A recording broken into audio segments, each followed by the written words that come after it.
Hello and welcome to Supporting Students After COVID Social Emotional Learning. I'm Megan Lyons, an assistant professor at North Carolina Central University. In this session, you will gain a better understanding of how SEL, or social emotional learning, impacts the learning environment. You will acquire knowledge of the 5 components of SEL. We'll examine your assumptions about how SEL impacts your students' SEL. And we will develop strategies for how to apply the 5 components of SEL. What exactly is social emotional learning? There are 5 components. The first is to make sure students can apply the knowledge, attitudes, and skills necessary to understand and manage their emotions, set and achieve positive goals, establish and maintain positive relationships, make responsible choices, and feel and show empathy for others. So we're going to watch a short video that kind of shows SEL in action. And I want you to think about which of these areas to you would be most important for your students.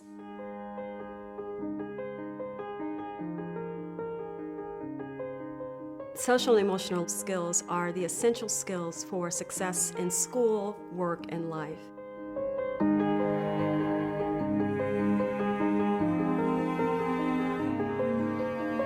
Social emotional learning centers their mind and body. It reduces their emotional tension so they can be open to new content and material.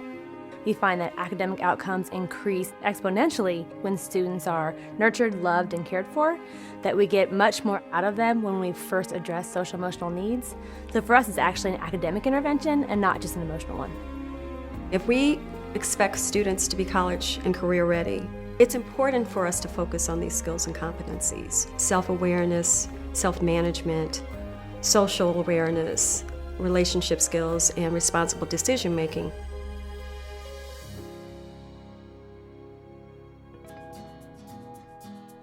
Self-awareness is the ability to identify your emotions, to be able to tie thoughts and feelings to behaviors. We find that self-awareness is one of the hardest things for young people, being aware of their own body space and the impact of their words and emotions on other people. So a lot of the work we do is reflective, through conflict mediation, through circles, through journaling, having them see their own impact on the world and then how to shift that or make a different choice next time. Self-management is the ability to self-motivate, to have self-control, to regulate one's emotions. In the classroom, that may be a breathing exercise, or that might be counting to 5 or taking a break. So with students who don't really know how to deal with their anger or don't really know how to resolve conflict, we're giving them a tool that helps them deal with it in a less stressful way. Social awareness is about embracing diversity, showing empathy for others. Activities might include service learning projects, addressing social justice issues. Role-playing is a great opportunity for students to address how a person might have felt in a conflict on the playground. We're going to see if other people have had some of the very same experiences around bullying that we've had. You're in my boat if you have a bully now. Wow, I see a lot of people. Relationship skills are important in project-based learning. It's the ability to work cooperatively with someone, to resolve conflict. It's the one skill you need your whole life. You may not need calculus tomorrow, but you have to know how to work in relationship, whether it's for a coworker or a life partner. You have to know how to handle conflict and how to handle challenges. Sometimes at recess, Marnie would come over and just start talking about us and saying mean things. Is it your job to make Danae's job at school hard? No, I know it's a form of bullying, and sometimes I'll say sorry to her. So you choose to be someone's ally and make a better choice. Responsible decision-making is considering the well-being for self and others. It's evaluating the consequences for various behaviors or actions. We do this through shared agreements, one-to-one problem solving, or having students debate an issue. If you were like, hey, Kashida, how much does an A cost in this class? And you took out your wallet and I was like, I think $50 would work. Which one of us would be corrupt in that case? You're the one that's asking for the money? We're truly teaching these students to be productive citizens. We're teaching them life skills. We're teaching them how to problem solve effectively. We're teaching them how to be resilient. I think of all the billions of dollars we've spent on Title I and all these intervention programs, and when all is said and done, what do we have to show for it? I think we're trying to teach technical things instead of devoting some of the resources to teach who you are as a person. Once you know who you are, then learning becomes exciting because you've already established a discipline.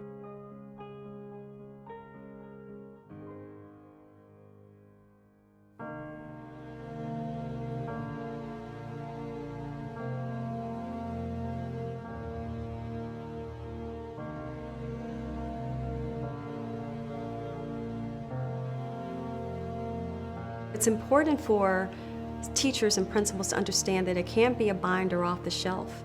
It can't be something that happens from 2:15 to 4:30 on Tuesdays and Thursdays. It has to be part of the school culture. Giving teachers flexibility, giving them a range of skills, giving them different ways that it can look, and allowing them to take their own personality and match that to what they want in their classroom has been the best way to get authentic, true practice. If we continue to do what we've always done, we're always going to get what we always got. Is that good enough? I don't think it's good enough for the 21st century. We need to be the outliers to try things that have never been tried and see if they work. What are we waiting for?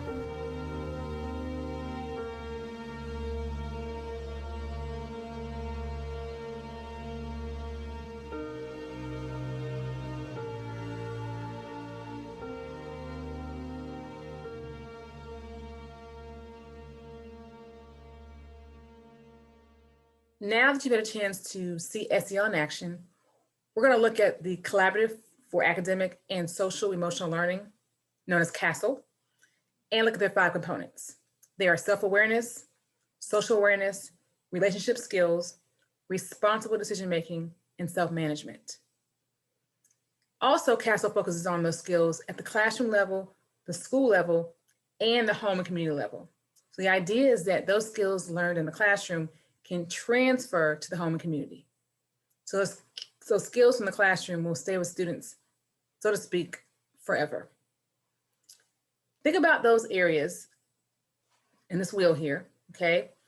Which of those are most important, you think, to students? Which ones give them the most trouble? Which ones do they do with more ease? We can't ignore how the pandemic has impacted us. On my left-hand side, I have focused on ways in which the pandemic has been impactful in a more positive way. And on my right-hand side, I focused on ways in which it has impacted us negatively. So we're going to start with the positives first. We can all agree that it's caused us to have a greater appreciation for family and friends. It's caused us to slow down, and we've been more innovative with how we've used technology. On the more negative side of things, it's caused us to, at some points, feel more isolated, feel more anxious about what the future holds. There are new structured environments, which may be safe for us, but still have caused us to feel a little bit of angst. And we're fearful of the unknown. And we as adults deal with this. We know that children have experienced this at greater levels because, of course, they don't know how to cope. As adults, we've learned to some extent how to address some of these issues, but kids are still learning. And that ties into SEL. So as we discuss the negative ways and positive ways that the COVID has impacted us, we know that when in a positive emotional state, we tend to make better choices. We tend to be able to think more clearly, we're more rational, and we are using our prefrontal cortex, which is the front part of our brain. When students or people have negative experiences, typically they will be utilizing the middle part of their brain, okay? And as I discuss the brain later, you'll see, but when we have these negative experiences, we typically are in a state of fear, anger, anxiety, or angst. And so it limits our prefrontal cortex thinking. Now let's take a closer look at the brain. We're going to focus on the blue section and the purple section. The purple section represents the prefrontal cortex, and the blue section represents the limbic system. Inside the limbic system is how we process emotion. And when we process emotion, we typically, or fear rather, we process emotion in 3 ways: fight, fright, or flight. In fight, we typically want to get away from a situation, okay? And it could be aggression, or it could just be trying to remove ourselves, okay? Trying to fight it, going against the situation. Flight, we actually want to try to remove ourselves. Again, it can be physical or it can be emotional. It might not be aggressive, but it's more so removing. Fight is going to be more aggressive. So fight might be someone who is verbally aggressive, or they may physically do something to remove themselves from it, okay? And flight is you want to flee, but it might not be aggressive, it might be more passive, okay? And then fright has to do with freezing up. So as a teacher, I always say it's better to see a student in the fight or flight. But when they freeze up, you may not see that. They just check out. So again, when the limbic system is heightened, okay, typically in more negative experiences, students experience those behaviors that manifest in fight, fright, or flight. When that happens, they cannot maximize their prefrontal cortex skills, okay? And those skills are to our left: organization, task initiation, impulse control, emotional control, working memory, flexible thinking, self-monitoring, planning, and prioritization. So students cannot think clearly, okay? They're not organized, they can't start, all right? They're impulsive, they do just act irrationally, all right? They're very emotional, not logical. As a result, it's hard for them to remember things. Think about when you lose your keys. A lot of times as adults, okay, we can stop and say, okay, where did I put my keys? I can stop and think and gather my thoughts. Students are still learning this skill, okay? Also, flexible thinking is difficult when you are emotional. Self-monitoring, you can't do that because you are so caught up in the moment. And again, you can't plan. So all these things, all these executive functions are limited when students are operating the limbic system of the brain. Now, we're going to look at kids of poverty and emotion, how they process emotion. Now, I want to point out that not all students of poverty experience these, but a lot of them do because of lack of access, okay? So let's look at the middle part of this keyboard, the hardwired skills: sadness, joy, disgust, anger, surprise, and fear. We all have these emotions, okay? As we gain more experiences, we are taught other skills: humility, sympathy, forgiveness, patience, empathy, shame, optimism, cooperation, compassion, and gratitude. So the idea is that the more positive experiences we have, we learn these things. Now, of course, some of them can be teachable moments, and they can also be things where we have to have maybe a not so good experience to learn. But the idea is we find that even when kids have to learn these skills, sometimes kids of poverty have had several negative experiences that it's harder to teach them. So as teachers, our job is to make sure that we provide as many possible experiences as possible. And I want to say as well that these skills could be harder post-COVID because we don't know what our students have seen in the home or in the community. And so we've got to make sure that we explicitly teach these skills in our classroom. So when we notice a student demonstrate patience or empathy, we call it what it is, explain it, and make sure that we point it out to those students. Now, how does SEL impact learning? So students are more likely to be on task, okay, and put forth more effort when they have a classroom teacher who displays high levels of positive effect. What does that mean, positive effect? The idea is that they feel nurtured. It's not going to always be that it's easy, but they're going to feel that that classroom environment is a place where they feel safe, they feel supported, and they feel that someone has their back. We also said too, we discussed in the previous slides, that positive emotions boost the part of the brain where the memory is located. So a student will have an easier time remembering things when that experience was positive. So even when you teach those lessons that are difficult and that involve critical thinking, make sure that students are able to be successful. And you highlight those successes so they can really feel like, okay, I can keep moving forward. And negative emotions are linked to limited critical thinking.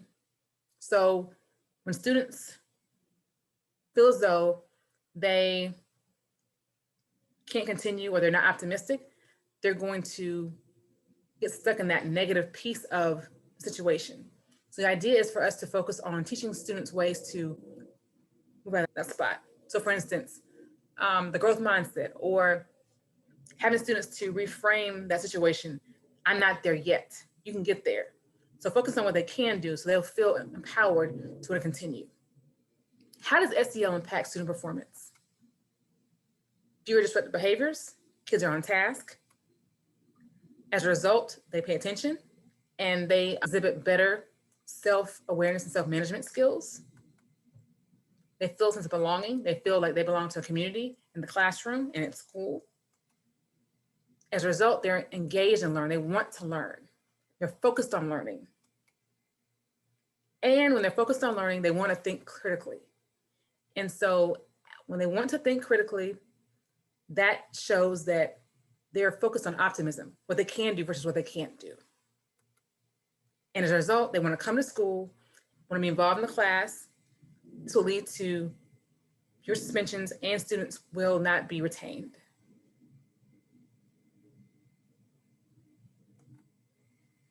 Now, I asked you earlier to think about those skills which are most important as it relates to the castle wheel, and think about those areas in which your students struggle the most. Now, as we move forward, I want you to think about which areas would you address first? We have self-awareness, self-management, responsible decision-making, relationship skills, and social awareness. Where should we start first? They're all very important. But the idea is, if I can't manage myself, I can't do well anywhere else. And so for that reason, we're going to start with self-awareness and self-management. Now we'll delve deeper into the 5 CASTLE competencies, and we'll start with self-awareness because, again, if you don't understand yourself, it'll be hard to manage yourself, it'll be hard to relate to others and make responsible choices. So as we look at self-awareness, the skills that encompass those are labeling one's feelings, relating feelings to thoughts and behaviors, an accurate assessment of strengths and challenges, self-efficacy, and optimism. And so by self-efficacy, that means that you understand that you have the power to control a situation. What you do impacts the outcome. And optimism. So the idea is that students with higher self-efficacy skills realize that they're able to control an outcome. And as a result of that, they see themselves as the powerful force. As we look at self-awareness, think about your assumptions. What are your experiences with self-awareness? Growing up, how did you deal with self-awareness? Because that right there will largely determine how you model these skills for your students and what you expect.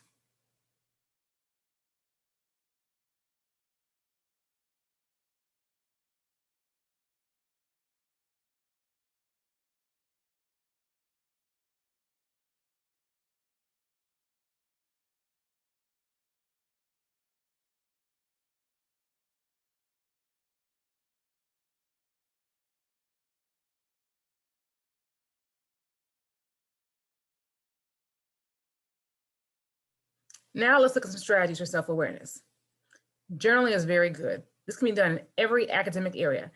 I know a lot of times it's done in English, but it can also be done in classes like math and science, just so kids and students can understand where they are.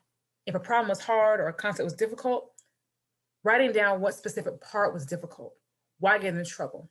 That will allow for them to better look within themselves and see what they can maybe do next time to get over that hurdle. As a teacher also too, it allows you to see, is it more of a I can't do versus I'm scared versus I don't know. Morning meetings are very good. This allows teachers to be proactive in addressing different students' needs, knowing what happens in the home and the community, and being able to take the information to understand how it may impact the school day. What I say to myself, or what I could say to myself, is more of a way to shift a frame of thinking. So it allows students to kind of understand where they are and where they're going. And as teachers, you can model for them, okay, you're saying this now, you're not there yet. What can we say to ourselves to get there? How can we reframe this conversation in a positive way? And where we can actually take ownership to impact the outcome. And then self-reflection, the fixed mindset versus growth mindset. This allows for students to, helps them to shift from I can or it won't to not yet. I will get there. It will become easier after time if I do these things. But the idea is for them to understand that being stuck is not a permanent state. But of course, as teachers, we must model for them how to get unstuck, how to use those self strategies to get in a place where they can actually see a more fruitful outcome. Now, think about this. How do you model self-awareness in your classroom? Okay. What things do you do as a teacher that allows students to see that you have strong self-awareness skills? When you make a mistake, do you say, hey, you know what, guys, I messed up. It's okay. We all make mistakes. What I'm going to do next time is X, Y, Z. This allows students to see it's okay to mess up. We can shift. Okay. They need to see and understand that it's okay to want to acknowledge our feelings and emotions, and it's okay to work through them.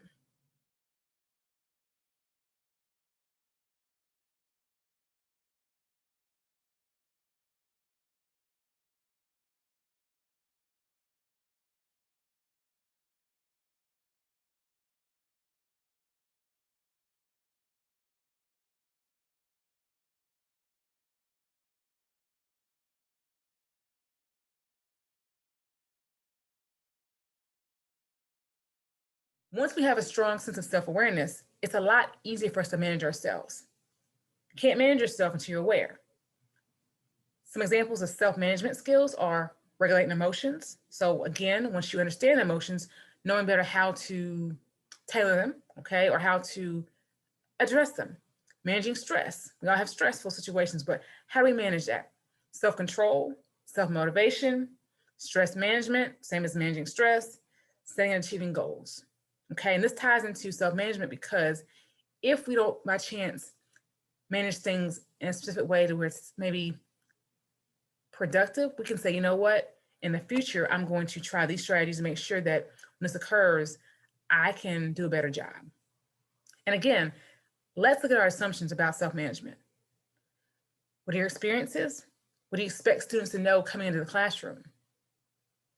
These things will definitely be important as we make sure to model these for our students, because each student has a certain need, and based off our needs, we have to make sure to do it in a way that it can help them to improve these skills.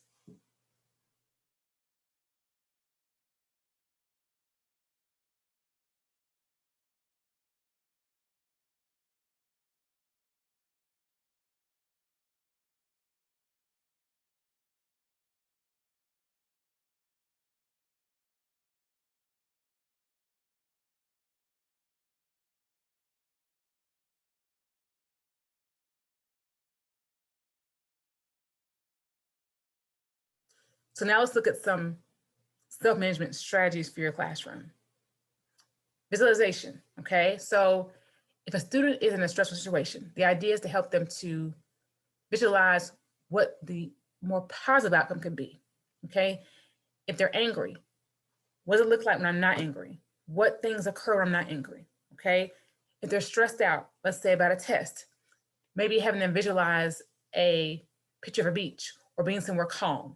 That will get them out of that stressful state and get them to at least just calm down. Then once they're calm, you can help them to maybe focus on another strategy. Just getting them out of that state sometimes is important before you introduce a strategy, okay? Then that emotion, again, kids who have a strong sense of self-awareness can name the emotion, and as a result of that, they can work through that emotion. So if someone's upset, well, I'm upset, okay? I'm upset because Johnny did XYZ. Because Johnny did these things to me, now I can make sure that I behave in a manner where I can remove myself from that stressful emotion. Circle sharing, this kind of goes to morning meetings in a sense, but this allows for kids to share what they're experiencing and allows for teachers to intervene and provide practice strategies that will allow for the student to make productive choices. It also allows for other students to see that it's okay to express how we're feeling. So it's a way to show that we can address feelings in a way to show how we work through them. Mindfulness is great. It's a great way to kind of check in with yourself and just calm down and focus on being in a peaceful space. So letting go of things that may be a little stressful and just focusing on trying to get to a more centered place. And this can be done in 2 to 3 minutes, be done in 10 minutes. There are different ways. It's not always through meditation, but meditation is a great way to do this.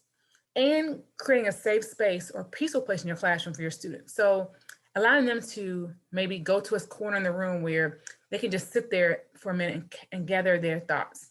Maybe removing them from their desk and going somewhere where there's some things there, like maybe some squishy balls, stress balls, fidget spinners, things that will allow for them to kind of just release. Again, tactile items are great because it allows for students to kind of move a little bit, okay? Even going to the corner and doing some steps, just different creative things. They won't be a distraction in the classroom, but allow for them to kind of just center themselves. It was great. And I had an activity you guys would do if we were in person, we're not, but an activity that encompasses self-awareness and self-management is meditation. And so when I share this PowerPoint with you guys, you can click on the link and see a good 2 to 3 minute meditation strategy that you can use with your students. Now we're going to move to relationships. So once students are able to become self-aware and manage themselves, then they will be a lot stronger in various relationships, whether it be with peers, parents, community members, cousins, whatnot. The idea is that they'll make sure to have longer lasting relationships. So with this area, it addresses how to build those important relationships with diverse groups, individuals. So people who are not like them. Because you're able to manage yourself, you're able to understand that people don't think like you, and you're able to sometimes be empathetic and put yourself in their places. Where someone who can't manage themselves would be more inclined to not look outside themselves. They would just see themselves versus seeing other people. Also, this deals with communicating clearly. When there's conflict, knowing how to express yourselves and knowing how to, again, understand another person's point of view. Working cooperatively, knowing how to be a good leader and follower. When conflicts occur, doing them productively, knowing how to make amends, and seeking help, making sure that when you need something, you know who to go to and how to do it in an appropriate manner. Now, think about your assumptions as it relates to building relationships. Think about your experiences. What do you expect your students to know? What must they be able to do when they come to your classroom? And also, what are our biases about relationships? How do we feel that maybe certain groups should behave versus others? All these things play a part in how we model this for our students. Also, too, I want to point out, building rapport with your students. This has a lot to do with relationships. How do you build rapport with students, certain groups?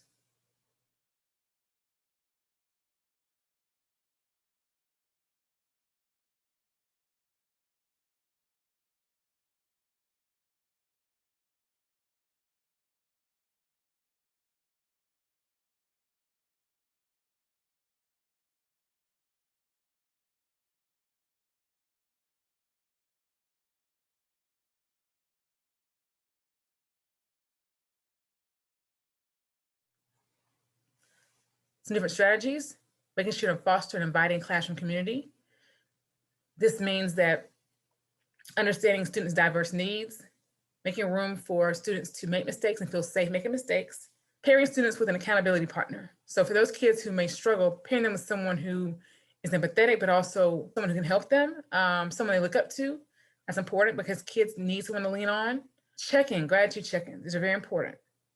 making sure that students are able to share with their peers things they find meaningful in meaningful ways. And so focusing on those character traits. So if a kid wanted to compliment someone, the idea is that they be specific and it be something beyond surface level. Assigning collaborative roles and activities. So when kids work in those group activities, making sure to have check-ins to ensure that students are not hogging the conversation, ensure that students are allowing other people to lead, assigning roles in that students who are maybe a little more assertive can learn to be good followers, and those kids who are a little shy can learn to be good leaders.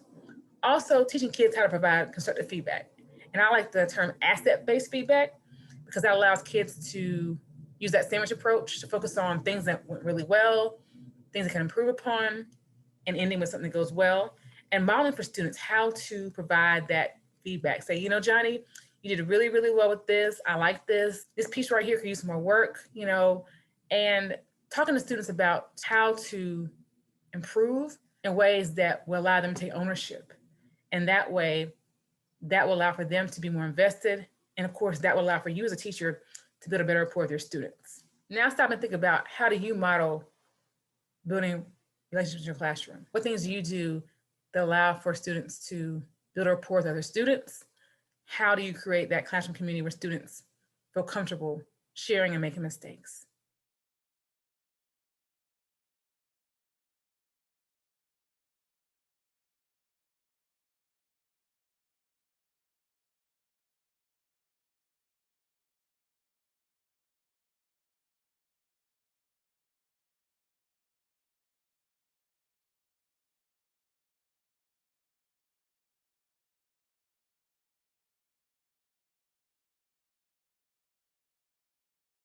And again, if we're in person, a nice activity to do is called post-pandemic glows/gratitude.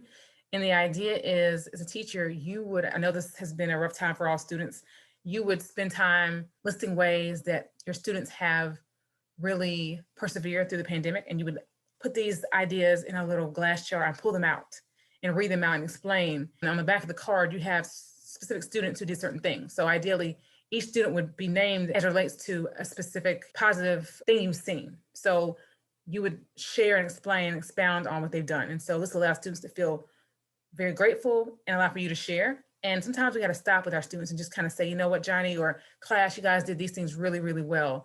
It can be something that's done after the pandemic, but this project is called Glows and Gratitude. Now we move to social awareness.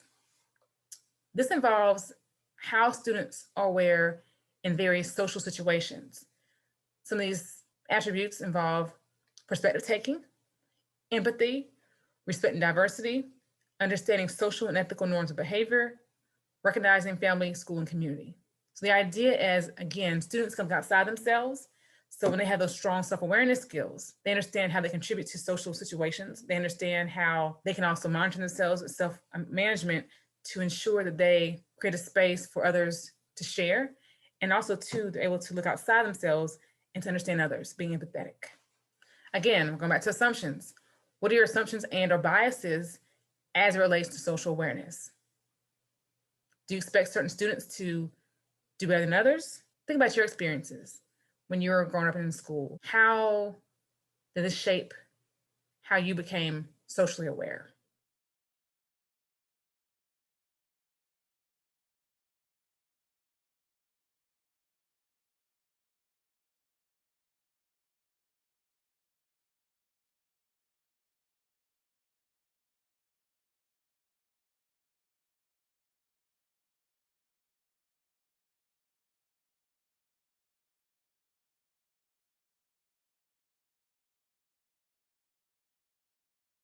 Now let's look at some strategies, encouraging and modeling for others how to put themselves in the person's shoes, how to look at a situation from their perspective or their peer's perspective and not their own. Understanding when people make certain choices, it's not about them per se, it's someone else's experiences, and helping them to see that those experiences are important just as theirs are. Service learning activities are very, very good. When students are able to do projects in the community, it allows for them to definitely become more aware of how others perceive things, how others may live. It allows for them to get outside their bubble, and that's good. Also, helping others is always a good thing because it's not about them, it's about other people. It can be with other peers from another school. It could be with helping the elderly. It could just be doing a good deed, just making sure that they consider others for themselves. And those experiences will allow them also to interact with other people and to understand the role in general. Role play activities are great. This can prepare students for maybe difficult situations involving things such as maybe religion, race, just understanding how to be more sensitive to other people who might not see the world the way they do. Also, too, it can be great for helping students to address conflict. So you can bring in authentic situations that have happened in the community and the world, have kids that act it out and say, okay, this is what happened. How could this be done differently? Let's work this out or act this out. Discussing personal space and boundaries, understanding that people need space, physical space and emotional space. And as kids work through problems too, understand sometimes people need time to accept an apology or to digest things. And with that, making space for men. So teaching kids that when someone says they're sorry, it's important to try to move on. You might need time, but what does that look like? And also too, teaching them that when people make mistakes, we should try to bring them back into the group. We can express how we feel, express what we need next time, but also understand that we too might make mistakes. So we want to give grace, so we can have grace when we do things to others unintentionally that cause harm and hurt feelings.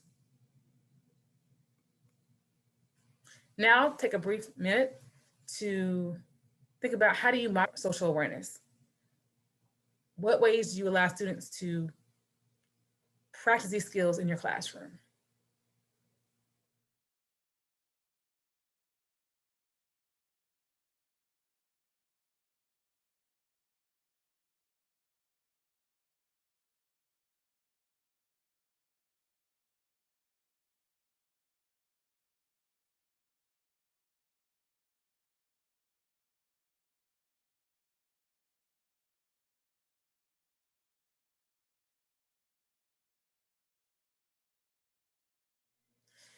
Now we'll take a look at our final area, responsible decision-making, and that consists of considering the well-being of others and self, understanding one's responsibility to behave ethically, basing decisions on safety, social, and ethical considerations, evaluating realistic consequences and various actions, and making constructive, safe choices for self, school, and relationships. The idea is, once students have, again, been able to become self-aware, manage themselves, they are socially aware, they will, again, be better in regards to relationships, and they'll make better choices, wiser choices. And so as we look at this area, what are some of your assumptions about responsible decision-making? What do you expect your students to come to school in your class knowing as it relates to this area?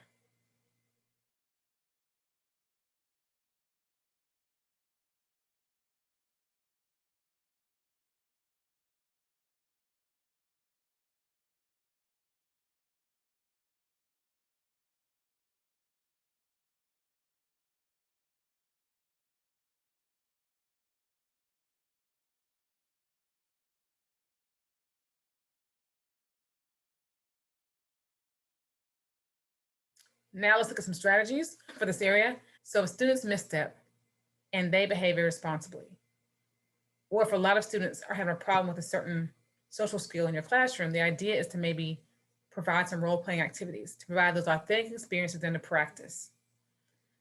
Allowing students to do a classroom video of the rules is very good because, again, it can be a way for you to go back and replay this during those times of the year when kids get a little lax with the rules, like around Christmas, Thanksgiving, after spring break, just to remind them, okay, you guys did a video about this, so this is what we need to do. You understand what the expectations are.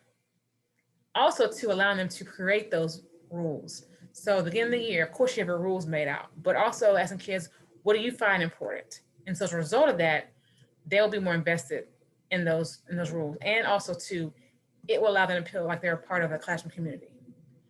Explicitly teaching those conflict resolution skills, because conflicts will occur, we know that, but kids don't know how to work through that. We've got to model for them how to address uncomfortable moments, how to address them constructively, how to come out being better people. Also, let them know that it's okay to express when you're not okay with something. But there are ways to do it. And again, I know one of my colleagues has a conflict step posted in her classroom. So when you don't agree with something, how do you address it? You do this, this, this, and this. And so as students go through it and do those steps, she'll say, Johnny, I like how you did X, Y, Z. Class C, when we have a disagreement, this is how we address things. So just kind of reinforcing that for the students.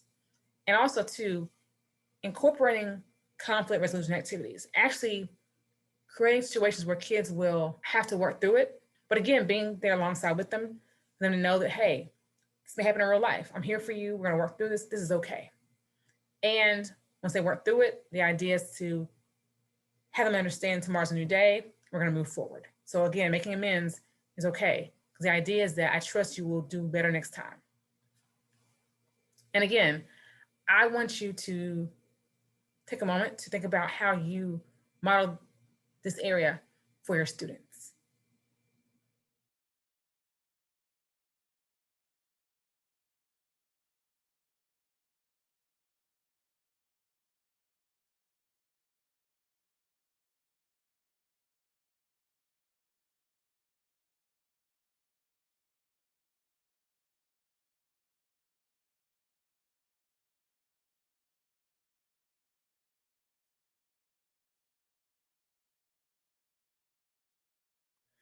Now for the final part of this presentation, I have 3 scenarios, okay?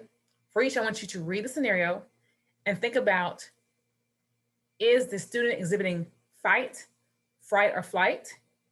And maybe what SEL skills could assist her? Take about maybe a minute to read this, and we'll come back and I will share my thoughts.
As we can see in this scenario, these students ride the same bus and they have had a conflict and it has spilled into the classroom. And the other students have kind of joined in. So are they exhibiting fight, fright, or flight? Because they're having a verbal altercation, I would say it's fight, okay? They're not necessarily physically fighting, but verbally they are verbally disruptive, so fight.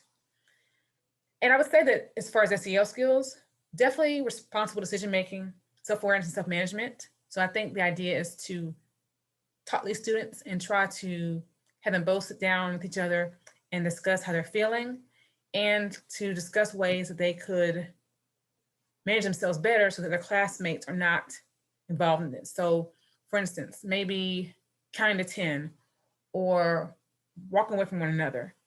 Those kind of things will help them to be better with self-management. And again, as a result of that, that would also encompass making responsible choices so that they would not be disruptive. So when they behave better, they consider the needs of their peers as well. And this is a situation that can occur in any classroom from elementary to high school. Now I'll take a brief moment to look at scenario number 2.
Now let's look at Johnny. Is he exhibiting fight, fright, or flight? We could definitely say that this is a combination. Definitely he gets nervous, so he freezes up. Okay, he acts out, so that could be fight, okay? And it's more of he really is trying to avoid it. We could also say it could be flight. So it could be fight, fright, and flight. He's a meltdown. So he's very anxious and his peers get uncomfortable. So this is one of those things where we would deal with his self-awareness. So him being aware, one, that he's nervous, self-management, and that he would have to be given skills to manage that, like breathing or meditating or counting to 10 or giving him a stress ball. Also, his peers get very anxious. So I think this could play into social awareness, reminding students that we all get nervous at times, it's okay. And maybe doing with the entire class a stress release activity. Okay, by doing that, it would kind of not make Johnny feel so isolated or put on the spot. Everyone would get the strategy, but it'll be most useful for Johnny. So those would be ways to address this, help him, and also involve the whole class in working on how to relieve stress, but not making Johnny seem like he's going to be so isolated or put on the spot. Now take a moment to look at our last scenario about Danielle.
Now let's take a look at Danielle.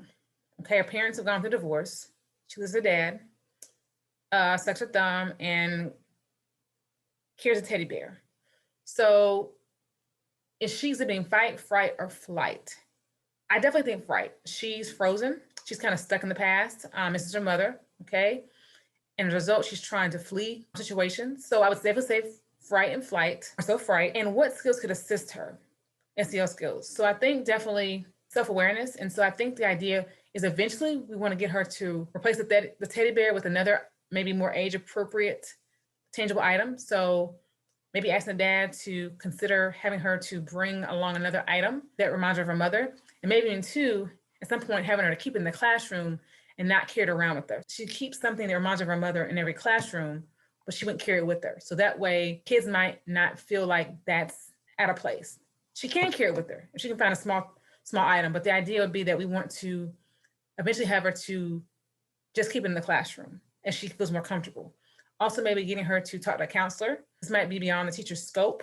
And so the teacher may have to talk to the counselor about bringing Danielle in, and then the counselor may give the teacher strategies on things to do. Also, pairing her with a student who's very compassionate, empathetic, maybe another peer who has gone through or who's had parents who are divorced. Again, the counselor will be the one to maybe suggest that. The counselor may do some kind of sessions with kids of divorced parents.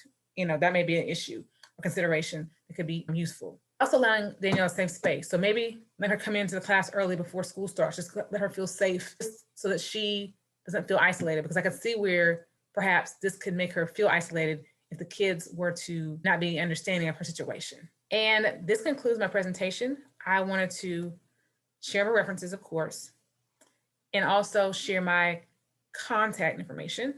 And if you have any questions, feel free to reach out to me. Thank you.